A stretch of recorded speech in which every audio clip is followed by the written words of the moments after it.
Hello and welcome to the latest episode of Connecting the Dots, a podcast series hosted by 49 Marketing. Joining me on today's podcast is Emma Dark, a freelance graphic designer and founder of the Canny Creative. What a name that is. Emma, welcome to the podcast. Thanks so much for having me. I'm very excited to be here. So Emma is based down in Bristol and she's here to talk about the role of typography in graphic design. But you can probably detect from her accent that she's not from the West Country. So Emma, can you just explain that one for us, please? Yeah, so definitely not from Bristol, very northern. Been in Bristol for I think just over a year now. Just fallen in love with the city. It's such a kind of creative and vibrant hub. I don't know why I wrongly just assumed it was grey and industrial and shipyards, but yeah, it's so colourful, and that's just something I wasn't expecting when I moved here. Have you been to Bristol before? No, I've never been to Bristol before. I've heard a lot of good things about it. And maybe I went as a child, actually. I think I might have gone when I was about 2 or 3, but I wasn't old enough to remember. So Yeah. um, I did some research on Bristol prior to this podcast, actually, and I've got written down in my notes. This is completely pointless. So if you're not interested in it, just skip to the rest of the video. Bristol is the location of the world's first ever bungee jump. So, I mean, Emma can help other designers take the plunge into advanced typography. I had that written in my notes as well. So, I love any sort of link for a pun or any sort of like really bad dad joke. I'm all over yeah, it. well, I had two options before this podcast, and it was either take the plunge or Yeah, glide towards success. I felt like glide wasn't obvious enough, and I yeah, didn't know yeah. bungee jumping. Definitely plunging.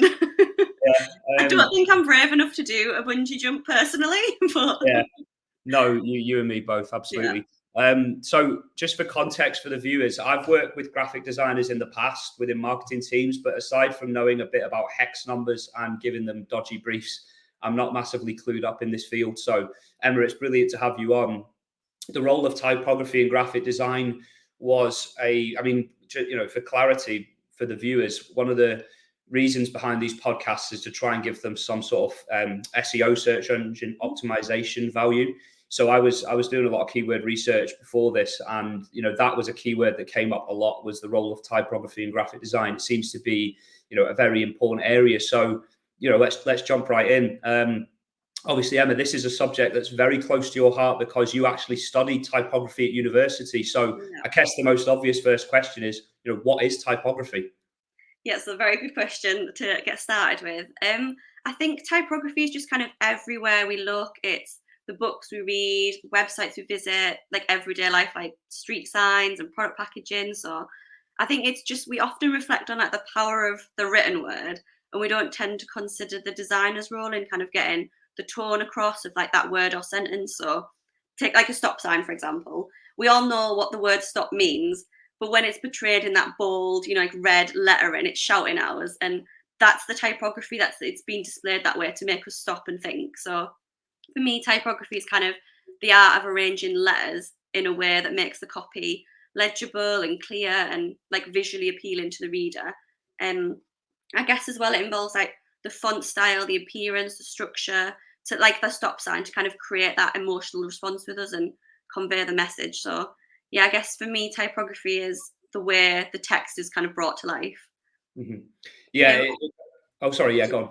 Now I was going to say I did some reading the other day, and I just like this like article kind of came up to me, and it was like, where does the word text come from?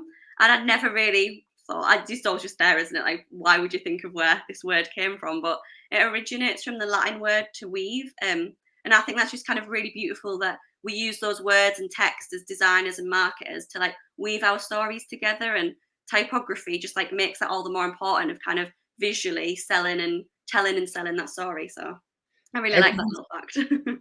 everything seems to come from Latin. Like Yeah, it's mad. Like every single word. And like I never went to a school that was posh enough to teach Latin, but like it does seem to have some sort of yeah, significance, doesn't it? Like, you'll see all these kids with their Latin books walking to school and stuff, and you're like, who the hell needs to know Latin? But apparently, quite a lot of people. everybody. Yeah, it's in Yeah, everything we do. and everything we do.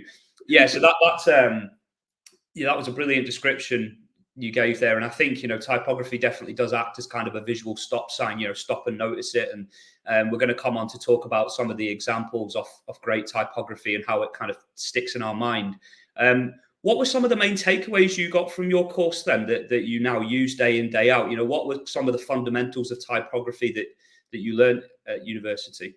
Yeah, I think that's quite hard because I am like fundamentally a graphic designer, but like since leaving uni, I've became a marketer. So I kind of took a step back from that creative. Do you know, at uni it was all the design and the conceptual and the creative processes. So I obviously know like the fundamentals of like kerning and white space and things like that. But since I've left uni, it's more like the marketing side. So designers taken a back seat for me. Yeah, But I think some of the kind of takeaways from uni is definitely the hard, like I said, kind of that kerning and white space, which I guess I'll just kind of give a little brief description of some graphic design terms. So hierarchy is kind of used to take the guide, like the reader's eye through whatever's the most important standout pieces on the page within the design. So that's kind of using the type to emphasize like the size or the weight of the word to kind of bring up that word to life. And then we've got leading or leading. I just say leading. That's the space between the lines. So that's kind of also known as line spacing. And I guess the point of that is to make the text as comfortable as possible for the reader. Too much spacing, too little spacing, it's not going to be enjoyable to look at or kind of easily read. And then tracking is the overall space of the characters. So that is often confused with kerning, and the concepts aren't too different. But tracking involves like adjusting the space between the entire word. So say you had the word hello and you wanted to just bring it all a bit closer together, condense it down. So you would just press like 2 point, for example, it would move each letter 0.2 together. So the whole word would become condensed. But kerning is the space between the specific characters. So say like some typefaces have just bad kerning, like they've just not been designed to be that legible. So as a designer, our job is to kind of go in and individually kern those letters in that font style. So it could be the word hello again, and the H and the E don't sit well together. So we would go in and edit the spacing. So that's definitely something I've kind of carried with me from uni. But I do just really miss the kind of creativity that I was able to kind of have at uni. But in those full-time roles now, like my background is in marketing for software companies, and it's often really fast-paced and quite dry content at times. So it's been nice now. So I've been freelance for a month now. So it's kind of been nice just to get back to basics and back to kind of my love of design, because after uni I kind of fell out of love with design a little bit and fell in love with marketing. So it's been nice to just kind of start attending talks. And I went to one the other week, it was the marketing meetup, and just kind of be yeah, around other designers and marketers. And there was this one designer talking about the value of creativity. I think he's called Bob Mitten. And yeah, he just kind of talked about how it's important to step back and put your phone down and switch off, because as a marketer you've got like 20 different tabs open, all these different projects on your mind. So it was nice just to kind of remind ourselves to just put things aside and focus on the project. And like he designed this little book I've just got on my desk as well. So it was really nice to kind of take something away from it that wasn't, just like a digital PDF that I'm never going to open. It's in my emails. yeah, So it was yeah. nice, just like even like the typeface and the cardstock he's considered. So it was nice to have this on my desk and look at it and be like, yes, I remember that. I remember his words about being creative. I really like that kind of physical element of design. That's kind of why I chose to go. I went to Northumbria Uni, and I really chose there because of the fact that they had letter presses. So there's this whole room dedicated to typography, and there's got like the letterpress, the wooden blocks. You can be creative and use your hands, and they had a screen printing room as well. I'm not sure if you're familiar with like the process of screen printing. No, go for it. I'm Okay, interested. so it's a very labour-intensive process, and with my typography pathway at uni, we did a lot of bookbinding and designing of physical printing books. So one of them I screen printed, and it involves kind of making your design on the computer only in like the black and white, kind of contrasting, because you've got to then expose it onto like a big film or a screen, and then they'll just kind of, I can't remember which way it is. I think it just prints the white elements so that they're exposed onto the screen. Then you've got to go over with your layer of like screen print, the paint, and then go and wash your screen down and then expose another one. And kind of, it's a very repetitive process. And if with a book, you obviously got the background color, you've got the image, you've got the text layers. So like we do in Photoshop, we build it up. You build it up manually. And if one layer is incorrect, then, oh my God, you've got to start again or hope that you've made seconds. So yeah, I just really love that kind of, that mark making. And with digital, you can hit print and you get 10 of the same. But with the letter presses and things like that and the screen print, and you're never going to get those marks again. It's just going to be like a one-off. Those imperfections is what I like. So that's something I haven't been able to kind of take with me through my day-to-day role right now, but I definitely want to get back to that creative thinking. And I guess like being sat kind of as a marketer for the past 5 or 6 years, design has always come in hand with marketing. It works quite well. But my main role has been, you know, like marketing the campaigns or doing the reports or copywriting for emails, or and the design of like the flyer or the social media posts or the booth that I've been creating for a trade show. That kind of came second. So it'll be nice, now to just kind of get back to what I enjoy, and that kind of not too conceptual thinking. But when I was I went to Cleveland College of Art and Design and did a foundation year between uni and college, and we did like a final major show. And I think it was like the day of, we were had to sit down like for the final show and kind of decide, right, what are we going to do our projects on? What is the focus of our pieces going to be? And we'd had like 2 weeks to kind of think of it, and I could not think of anything. Nothing was inspiring me, and I was thinking, oh my God, I've got to make a whole show around this. And it was the day we were meant to be announcing them to the tutor, and I just decided to go with my surname, Dark. I was like, I'll just do it around Dark, it's fine. But the dark actually does scare me a little bit. I think, you know, like the fear of the unknown and not being able to kind of see what's ahead. So I made this big dark booth with kind of 3 walls and a big blackout material to walk into. And then I built my own neon sign because I knew I wanted typography to be like the essence of the piece. So yeah, that was a lot of fun. I think the quote was something about like there's beauty in the darkness, and, you know, rather than be scared of it, like embrace it and see like the beauty in it. And the project, I ended up focusing quite a lot on blindness and like visually impaired, just because I think it's so interesting that, you know, they can explore the world through Braille and through their own kind of typography and alphabet like that way. So for the show, I also did like some photographs of this really bright, colourful sunset that I'd taken. So that was kind of displayed on a canvas. But then I also did like the repeat of it, but with Braille printed on top, so you could feel your way through it. And I described obviously what was in the image, and like it just made me think, you know, like how maybe not accessible a lot of art and kind of design is, and it's something we don't really tend to consider, and we just kind of take for granted. Like I can just take for granted that I can read this book about the value of creativity. So definitely. I really enjoy kind of exploring that in my work as well. And I did an experiment in the project earlier on as well. It was a bubble wrap and ink. So I very carefully, without bursting the bubble wrap, filled each bubble with some black ink, and I spelled out the word darkness in Braille, in like the Braille alphabet. And obviously when we see bubble wrap, our first tendency is to pop it. Yeah. If you pop this, it obviously creates an entirely different word. So I think just kind of that is something I really miss, but I'm really excited about kind of this past month just being freelance again and kind of dipping into design and having the time to be creative again. That is really cool. That example you just mentioned, and I think like when you're working for another company, you're probably limited in what you can do in that regard. So I'm a big bubble wrap popper, so that sounds like something I'd be really excited by. But yeah, they're definitely, going back to one of your earlier points, there definitely is something to be said for tangible, physical assets. You know, I do miss the days of actually holding something in my hand, because everything's so digitized. Is that the word? Everything's so now.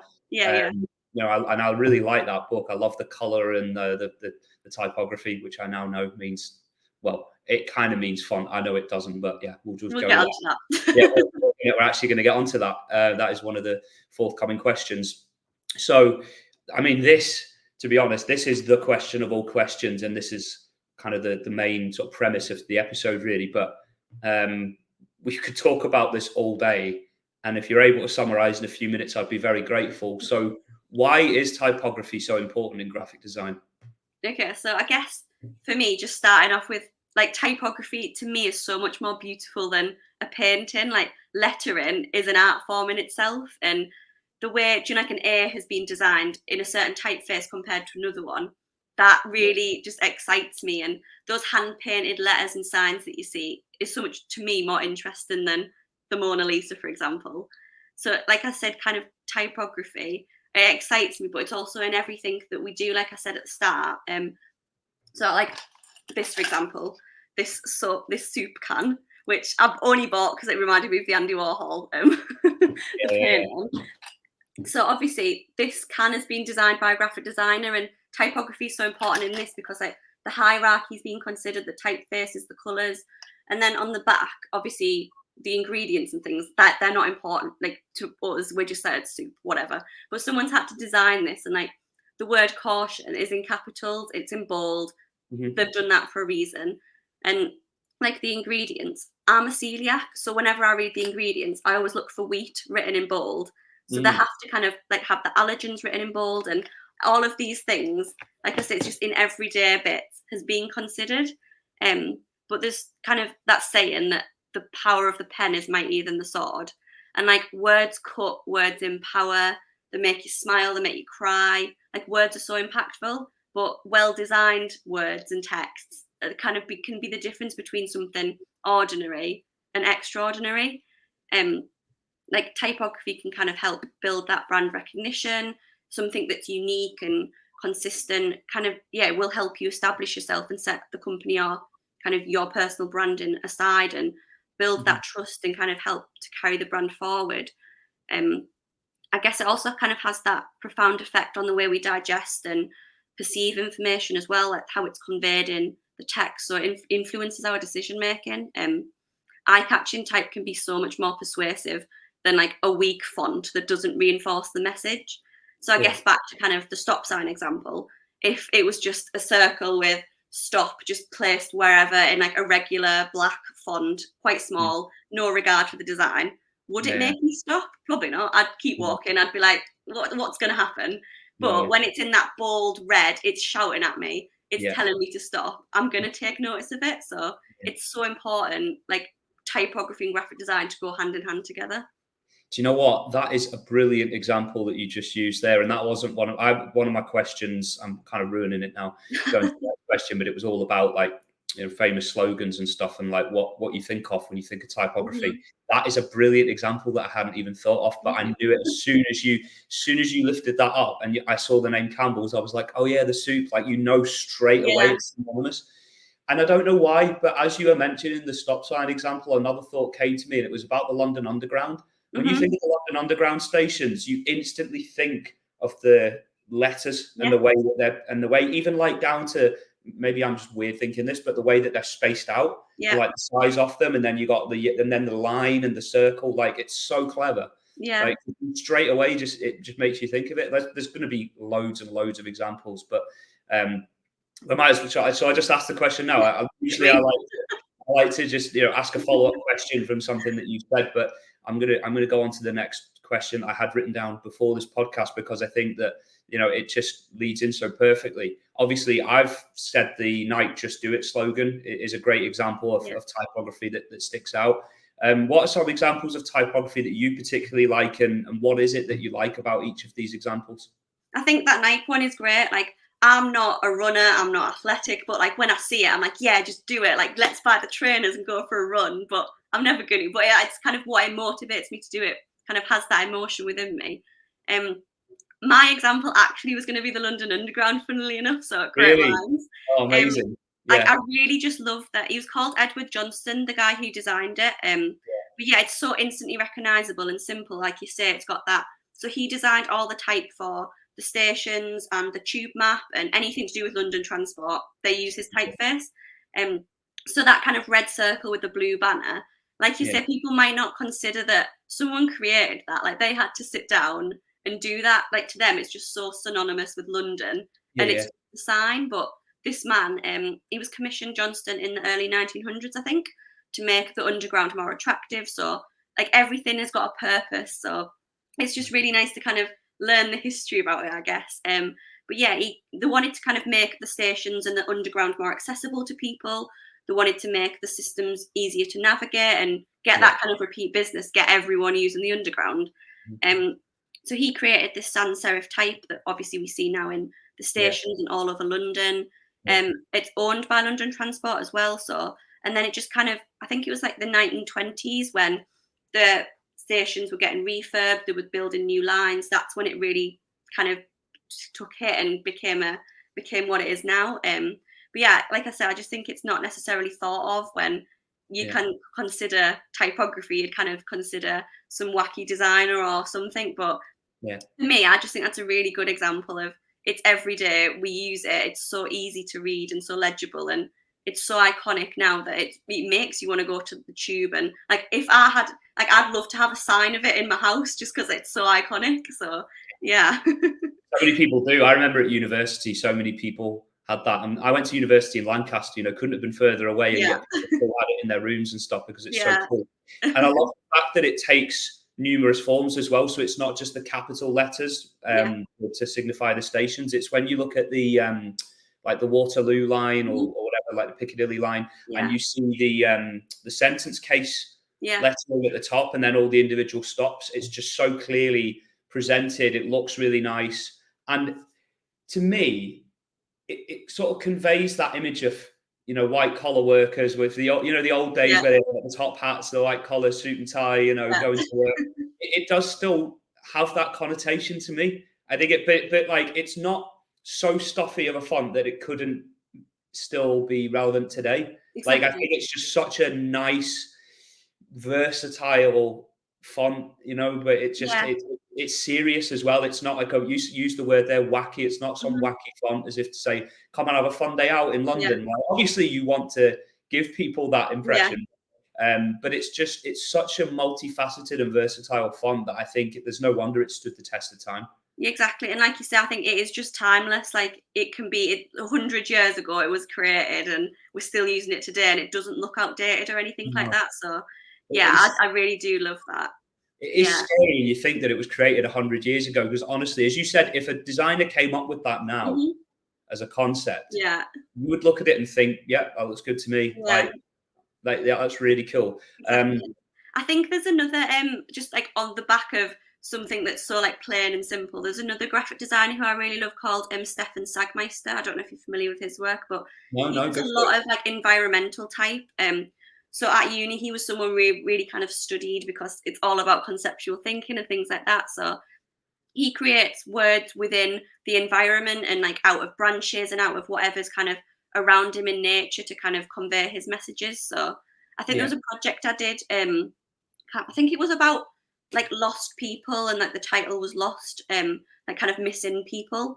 So I just remember going down to the beach and kind of using again what was around me rather than just moving the word lost around on a screen, writing that in the sand and watching like the sea wash it away, and like kind of emulating those people vanishing without a trace. And like just it was nice to kind of, I remember enjoying the playing in the nature, and like I like that there's artists out there that kind of do that, and you can be a typographer and you can be very digital.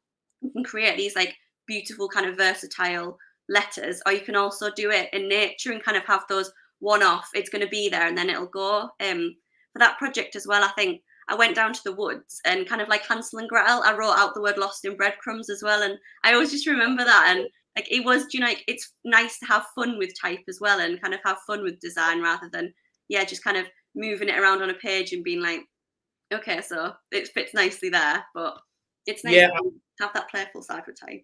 I know it's very audience and industry dependent, but I think that if you can strike a balance between having fun with graphic design and still conveying a serious message that resonates, you've nailed it, basically. On that point, so you mentioned Edward Johnston before and Stefan Sagmeister just now.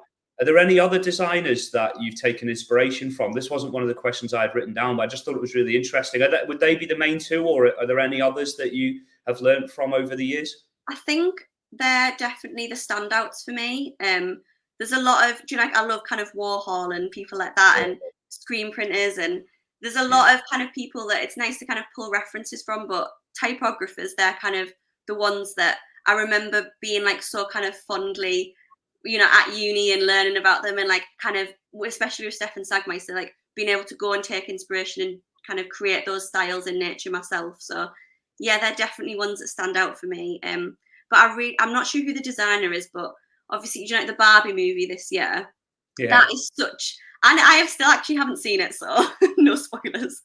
But yeah, that's such an iconic typeface and font, and it was really nice for them to like see, you know, the designers going back to basics and using the original Barbie logos and lettering, and not trying to kind of create something new with it, but having fun with it. And especially like the movie posters, you just needed that iconic bee, the white and pink bee, and that's all you needed, and a picture of a blonde girl, and you knew it was Barbie instantly without any other kind of lettering around it. So that was something, like the marketing of Barbie this summer was amazing. I'm actually just looking at a Reddit forum because as soon as you said that, I Googled it. The Barbie movie typeface. Yeah. And it says, does anyone know the name of the font used? So that's what I'm doing right now. I think they say it's either Absolute Blonde or a replica called Bartex. Don't know Okay. if I mean anything to you, but you're right. Like that's a great example, actually. Yeah, because as soon as you think Barbie, that's one of the Yeah. first things that comes into your head. Yeah, and it was really nice for them, to see that they didn't kind of try to be anything new. They were being Barbie, and that's what resonated with everyone, because that typeface, when you're a little girl, you're younger, you're like, oh my god, a Barbie doll, so you know it. So it was nice that everyone kind of got that feeling back this summer.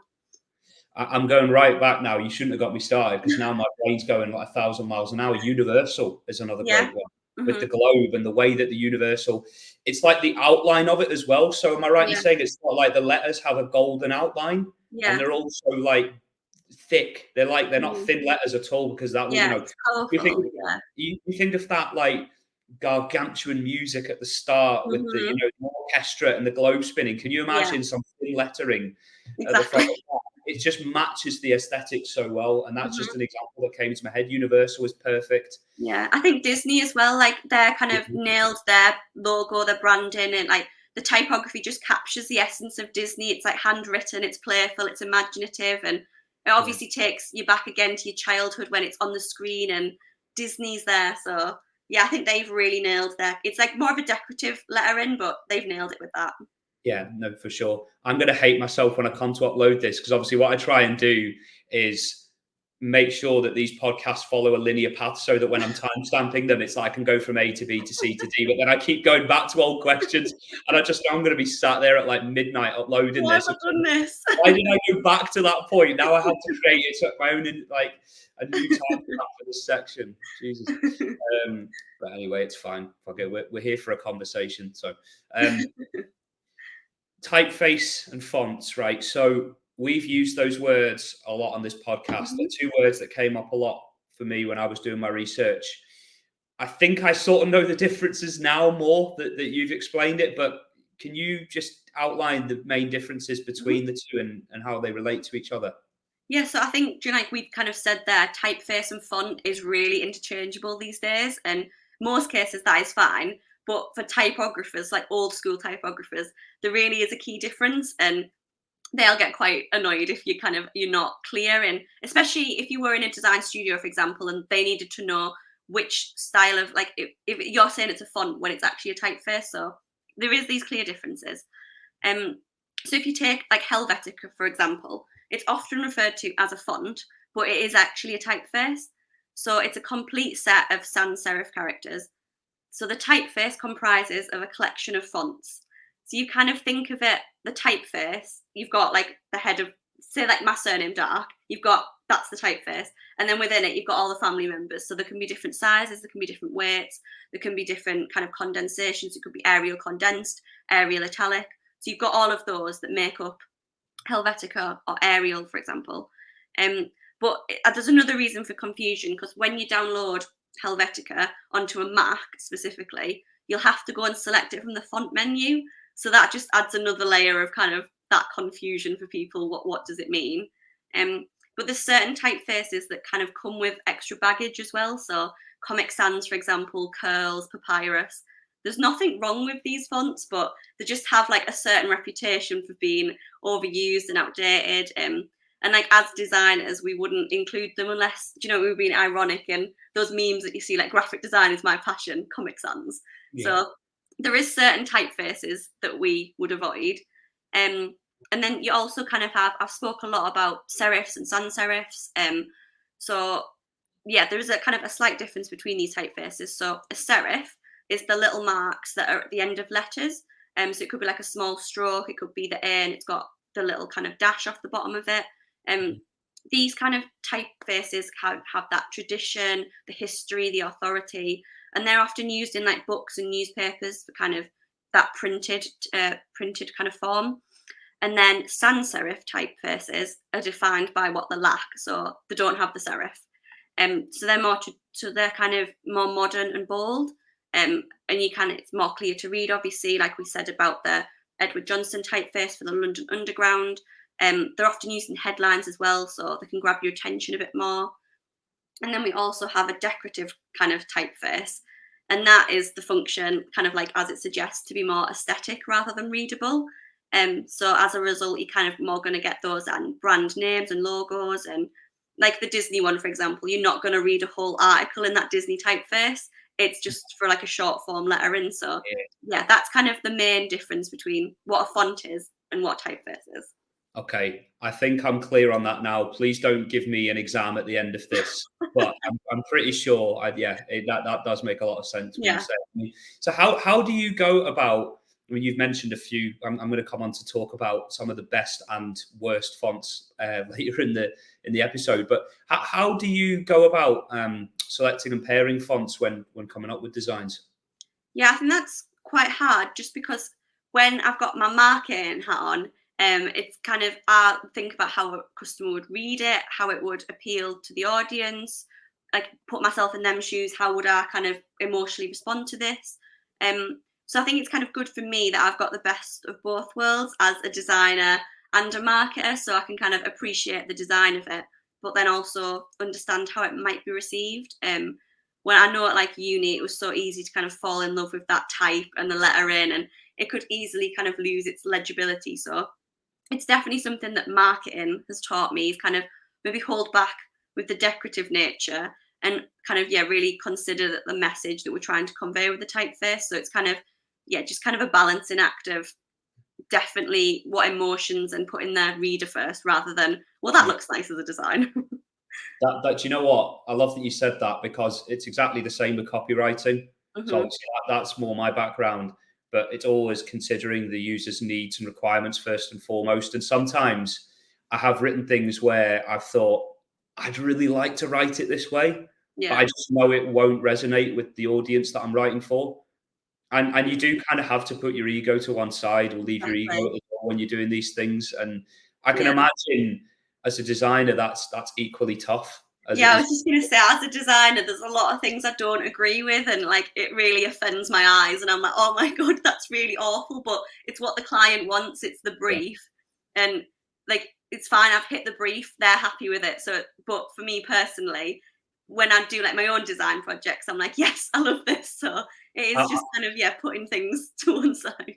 I'm not going to name this person in case they're watching. I don't think they will be, but I once worked with quite a senior member of staff within a marketing team whose catchphrase was just, JFDI, just fucking do it. Yeah. And I could sense that the designers within that business perhaps didn't want to do things the way that this person wanted to do it, but they had to bite their tongue and go, well, this is the way they want it done. So we have to just do it this way. And I felt really bad, because whenever I would put my briefs in, it was always like, well, I don't really want to brief it this way, but I just know that this particular person, if it goes to them for review, will not like it that way. So we just need to make it how they want it. So, which I get, listen, like, there are senior people within businesses for a reason, but it was hard sometimes being, I would at times feel like I was the middleman in that situation. And to be honest, I sided more with the designer, but yeah. I think it's been like nice for me, because I've always worked in small marketing teams where, or I might have worked in a company where I'm just the sole marketer and designer. So I can kind of have those conversations with myself and be like, okay, so I need this today, I need this flyer, and this is how it's going to look. Whereas, in larger teams, there's more kind of people to give an input. And I do think with marketing and design, because especially marketing, like everyone's got social media now, everyone's got an Instagram, so everyone's kind of got more of an opinion on, well, I've seen this, it should be done that way, rather than why, like what, considering the why of things. So I do understand. I do think it is hard to get that balance right. Out of interest, what have you found to be the most enjoyable projects to work on? In the context of typography, like, is there a specific event or a piece of collateral that you've put together? Because I know you mentioned earlier in the podcast about your experience in printing and how much you enjoyed that. I mean, is there any particular project that stands out to you, or anything that you would say that you enjoy working on more than most? So I guess in uni it was definitely like the hand printed projects for sure, but obviously in the world of work it's just get it out, print, digital, done. But I worked at a software company for, I think it was like 2.5 years when I left uni, and we did a lot of like trade shows. It was a seismic software company, so again I was like, I don't know what really this is. So yeah, we did a lot of trade shows, and it was nice to kind of be the sole designer whilst marketing the things as well. So kind of brought the whole project together of having the booth designs, and then the designs for the collateral, and the designs for like the giveaways, and we did like cupcakes and like the marketing kind of items that we'd have on the booth, and kind of being able to bring all that together. But it was also marketing, and like marketing it to the audience, because you want people to come in, but having those creative ideas of, okay, well, we'll have this and we'll have this, and this resonates with the brand, and we can have these freebies. And like, it was nice to kind of, that was a fun kind of project and a fun job, just to kind of think of the best of both worlds of that, really. Yeah, brilliant. So we talked about some of the better fonts, or the more iconic fonts out there. I've got to ask this, and this wasn't one of the questions I had briefed you on beforehand, so I'm sorry I put you on the spot like this, but what are some of the fonts to avoid? Because I have conversations with my graphic designer friends about a nursery that I might have just walked past, and it'll have like the most dreadful font in the world, or a local wine bar or restaurant. Oh my gosh. There's a specific font. I want to see, let me just, like, I shouldn't be doing this in the middle of filming, but let me see if I can find the font that my graphic design mate referred to specifically, because it was absolutely awful. Very It was called Papyrus. Is that the word? Yeah, I mentioned that earlier. Yeah, awful. Yeah, do not use that. So that's on the bad list. Are there any others that you'd say you absolutely hate and would never recommend designers go anywhere near? Definitely. I think I said earlier, curls as well. Awful. Like, it's just so, it was on, I think it was like a very early version of Word, and it's still probably there now, but just very curly, and no, it's not legible. Like, it's so awful. But I just think, yeah, it's really hard to kind of like say a specific font without like, the context of it. If it's, I can imagine the papyrus being used in that wine bar, and like, it's just really painful. But you know what? Kind of, yeah, it was the sort of font that was cool about 20 years ago. Exactly. I think it's hard because, like we said, that London Underground one, that's 100 years old, but that is so timeless. But yeah, there is specific fonts that I don't know how you wouldn't kind of, unless you were doing the project and had a designer with you, know to avoid them. But yeah, there is, those specific ones are just awful. It's mad, isn't it, how quickly some fonts can age? And because I guess you don't know at the time. It's a lot like fashion. You don't know what's going to be fashionable or unfashionable in 10 years. So I'm very much the top man, check shirts, ultra skinny jeans, and plimsolls generation. Whereas now, if you went out dressed like that, well, I think some kids dress like that, but not many. You look a bit of a spare part / a 33-year-old like me. So, things do age quite quickly, and it's not always obvious what those things are. I think it's hard in design as well to kind of, you have to stay on top of the trends, and have to kind of keep ensuring that what you're producing is relevant for what the audience is kind of into. Like you say, the top man and the checkered shirts, if you kind of throw in those kind of things out, that's not, I don't know who it's going to hit now. So are you basically saying to me that people don't listen to Panic at the Disco anymore? Pretty much. Or Fall Out Boy? Is that not a thing? Okay. We're all Taylor Swift now. We're Swifties. Or fool all of you. That's all I can say. Negative space was another word that came up a lot in my research for this. So Can you explain the significance of negative space and how it influences typography? Yeah, definitely. So white space and negative space is kind of the terms you might hear around that. It's literally just the space between the text or the graphics on the design on the page. It's usually overlooked. Like it tends to kind of go unnoticed by the reader. But as a designer, it's something we really have to consider and make sure that the page isn't cluttered. The text is readable. So it can take forms of like the padding, the margins, and like I said, that area between text and graphic, kind of how close they might sit together. When we start out as a designer, or even a copywriter, you've just got that blank canvas, and we have to instinctively know how we're going to fill it and how we're going to work with it and what that kind of end composition is going to look like. So we need to kind of create emphasis. We want to direct the eye through. At the start, I mentioned the hierarchy, so like the weight, the size, kind of how we're going to manage those things. And white space is kind of, it could be anything, like fill in the space with like a block image, a block color, even the tiny gaps between, like I was talking about the kerning, it can be the tiny gaps between the lettering, between the serif and the letter, or even like the elements of a logo. So for me, a really good one is the FedEx logo. I don't know if you're kind of familiar with that or can visualize that. So obviously the designer here used the negative space and had the capital E and the lowercase x, and obviously kerned those together and created that white arrow with the negative space. And obviously that's synonymous with FedEx and moving forward and things being sent on. So I love simple designs like that, where you kind of just go, wow, why didn't I think of that? And like that is so obvious, like the E and the X, that just creates one automatically, but you just know that will have taken so long to design. Yeah, do you know, as soon as you say FedEx, I think of the movie Castaway, and it's just incredible how all these little details go into a logo, and then that logo is etched into our minds forever, and usually not through direct consumption of the logo itself, but through popular culture, like a movie. It's just absolutely crazy. Like, I don't know, like just because of all the FedEx boxes and all the branding at the start of the movie, I just straight away thought of that. But like all the processes that went into that, we take it for granted. We really do. I'll tell you another one that just came to me, and I'm doing my old trick of going right the way back again. So I'm now going to have to put another timestamp on this video. I won't even bother at this point. But the TUI logo was one that I thought of. Yeah, like, the little face. Well, that's what I was trying to work out, right? So is it to symbolize someone lying back on a sun lounger, because it's like got a curved shape?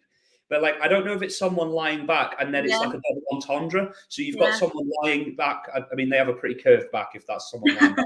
Go with it. But then it is a smiling face. That's the first thing I thought of. But it's so neat, and it's just, and then it also spells like the word TUI, so the T and the U and the I. Like, it is really great design. See, I didn't even pick up on that. Yeah. Like, that is so clever, and it's the colors they've used as well. It's so warm and welcoming. I don't know whether it's supposed to symbolize like the blue skies you get when you go to a hot country. Obviously not the UK, because it's always fucking grey and miserable here. But it's just, it's just mad, isn't it? How much skill and sort of innovation goes into these. Yeah, and I think it is obviously always the best. The simplest ones are the best, and like getting that simplicity is so hard. Yeah, I think if anything, it's harder than trying to be clever and come up with a papyrus font for a local nursery and people hating you for it. But are there any? You actually showed me a book earlier. I couldn't remember the name of it. Sorry, but what was the name of that book? Just so no, this was just something that at the event, Bob. I think it's called Bob Mitten. He just put it together for us. He just like printed this really small. Oh, sorry. Oh, okay. Yes, it was just kind of a takeaway from the event. Just rather than having that PDF in an email being like, this is what we ran through today. So it was really nice to kind of have a little takeaway. Yeah, no, because that was my question. It was about books on typography. My bad on that one. Sorry. So, are there any books on typography that you recommend, or any podcasts that you'd advise other designers to go and check out? I definitely, like, there was some on my uni reading list, and they just stayed with me. Like, they're still on my bookcase now, like almost 10 years later. So like Know Your Onions is a really great one. I can't remember the author of that, but if you Google Know Your Onions graphic design, the book will come up. And Thinking with Type as well is just kind of the fundamentals of type, and just like really getting your head around the intricacies of that. And And then another great book for me, this is more of like a reference kind of book for inspiration and like more visual than they were kind of, you know, more of the educational books. But this is just a really great inspirational book. It's called Typography Sketchbooks, and that is by Stephen Heller. And it's just a really great kind of source to kind of flick through. It's on my coffee table at the minute. It's just a nice, like, I love, like, you know, like I said, those handwritten pieces and the design and seeing the how that letter was created. That's kind of in this sketchbook. So it's nice just to flick through and kind of see the visual things rather than reading about kerning and why kerning is so important. So it is nice to kind of, have a bit of both. Brilliant. I've got 2 questions left, but this one is a really important one. And again, I'm putting you on the spot because I didn't brief you on this one. But you're from the Northeast, Yes. and I want to make sure I get this right. You're from Middlesbrough or close to Middlesbrough originally? Yes, I'm from Middlesbrough. Yeah. Okay. So Middlesbrough is famous for a dish called the parmo. Correct. Yes. And I want you to tell the audience, especially the people from outside of the UK who might be watching this, what is a parmo and why is it so awesome? Because I've had it and I think it's one of the best things ever invented. Probably more important than the light bulb. So if you want to give me a quick overview of what that is, I'd be really grateful. Amazing question. So I'm actually, like, now I'm celiac. I can't eat parmos, and this really devastates me. Oh, no. But yeah, whenever I kind of tell anyone I'm from Middlesbrough, I always kind of go with, "Have you had a parmo though?" So it's just parmo is a chicken dish. It's breadcrumb chicken with white bechamel sauce in it, like the lasagna sauce, and then it's got like cheese grilled on it at the end. Oh my god, divine. So yeah, that's kind of synonymous. It was invented in Teesside, so it's synonymous like with borough. But yeah, it's just like a really small town, Middlesbrough. Really, there's nothing really much there. It's just a lot of industry, and Yeah. obviously Newcastle's kind of an hour up the road, and they're the Geordies. And now I've moved down south. Everyone's like, "Oh, you're a Geordie," but I'm not. Like, Middlesbrough people are usually called smoggies just because of the smog and the industry and the grey bleakness of it. So. What a nickname. Yeah. Oh my God. Yeah, I've been to Middlesbrough and it is a long, long way from Newcastle. Like when you go up, you don't realise until you go up to that part of the country. Yeah, it's just very, very grey and cold. I think that's why I like Bristol so much, because it's so far down south and the weather's nice and we do have that vibrant art scene here. So yeah, it's nice. Yeah, as I say, I've not, well, I certainly don't think I've been in my adult life. I might have been as a child, but 100% need to go. Yeah, There is so many parts of the city as well. So you've got like Clifton, which has got like obviously the big suspension bridge, and the yeah, Stokes Croft and Gloucester Road, which are kind of more grungy and arty. And then you've got Redland, which is kind of wine bars and things. So it's nice that you can kind of jump around the city and you're still in Bristol, but you can experience so many kind of different cultures and scenes and people. So yeah, yeah, yeah. No, it's fab. I think for design or any form of creative marketing, Bristol seems to be a real hotspot. Like Yeah, outside of London, obviously, I know London's yeah. one, but No, I feel like definitely that's what made me kind of fall in love with design again, because I think in my like professional work, I've always taken design for granted, the fact I can do it. yeah, I just thought other marketers kind of know about white space and know these fundamentals, and it's not until you kind of work within the teams and you realize actually people don't have that eye for design. So it's nice now that I have taken that plunge and kind of fallen back in love with design after so long. yeah. And Bristol definitely helped me kind of take that leap for sure. Yeah, amazing. I just realized something actually. Your business, the Canny Creative, is the Canny, is that because of because of where you're from? Is Yeah, like, so they say Canny Lush and everything up there? all my time in Newcastle, like Geordie's just that's canny. She's proper canny. So like canny's such a, you can use it in anything. I canny believe it. That's a really canny, like there's a nice thing. So it's just got a lot of kind of connotations and things. So yeah, I just thought it was a nice, and I like alliteration. Anything with alliteration. Yeah, So yeah. very, very, very good choice. Yeah. Thank you so much for coming on, Emma. Where can people find you if they want to connect with you or ask you anything? Yeah, so honestly, thank you so much for having me as well. It's been great. I've enjoyed talking about typography so much. It's like one of my first loves, so I really enjoyed Right. it. But I'm on LinkedIn as just Emma Dark. And then obviously, like you said, the Canny Creative, that is a page on LinkedIn as well, or we're on Instagram too. But I'm also a huge foodie. If like the description of the parmo didn't tell it. So I'm also on Instagram as just like with a food account. So you can see what's kind of happening in the Bristol food scene and around the UK really. So I'm Emma, but with 3 M's because normal Emma was taken. So Really? Emma with 3 M's at Emma _eats. So yeah, give me a follow on Instagram as well and see everything that I'm eating. Yeah, well, yeah. It's been an absolute joy, Emma, and I'm off to go and get some business cards with papyrus font. So Please don't.